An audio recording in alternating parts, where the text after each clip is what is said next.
ભરૂચમાં ભાજપના સાંસદ મનસુખ વસાવા કલેક્ટરને મળવા માટે પહોંચ્યા છે। ચૈતર વસાવાના 75 લાખના તોડકાંડને લઈ કલેક્ટર પાસે ખુલાસો માંગશે।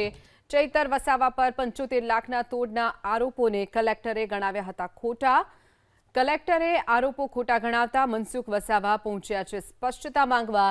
ન્યાય ન મળે તો મનસુખ વસાવાએ ભાજપ છોડવાની ચીમકી પણ ઉચ્ચારી છે। તો હાલ ભાજપ સાંસદ મનસુખ વસાવા પહોંચ્યા છે કલેક્ટર કચેરીએ, જ્યાં ચૈતર વસાવા ઉપર જે તોડકાંડનો આરોપ લાગ્યો હતો, જેને કલેક્ટરે નકારી કાઢી હતી આ વાતને, તો બીજી તરફ હવે ખુલાસો માંગવા માટે ખુદ મનસુખ વસાવા કલેક્ટર કચેરી પહોંચી રહ્યા છે। બીજી તરફ મનસુખ વસાવાએ એવી પણ ચીમકી ઉચ્ચારી છે, જો ન્યાય નહીં મળે તો તેઓ ભાજપ છોડી દેશે તેવી પણ તેમણે ધમકી આપી છે। તો ભરૂચ જિલ્લાના ભાજપના સાંસદ મનસુખ વસાવા કલેક્ટરને મળવા માટે પહોંચ્યા છે। તો ધારાસભ્ય ચૈતર વસાવા ઉપર 75 લાખના તોડકાંડને લઈ કલેક્ટર પાસે ખુલાસો માંગવા માટે મનસુખ વસાવા પહોંચ્યા છે।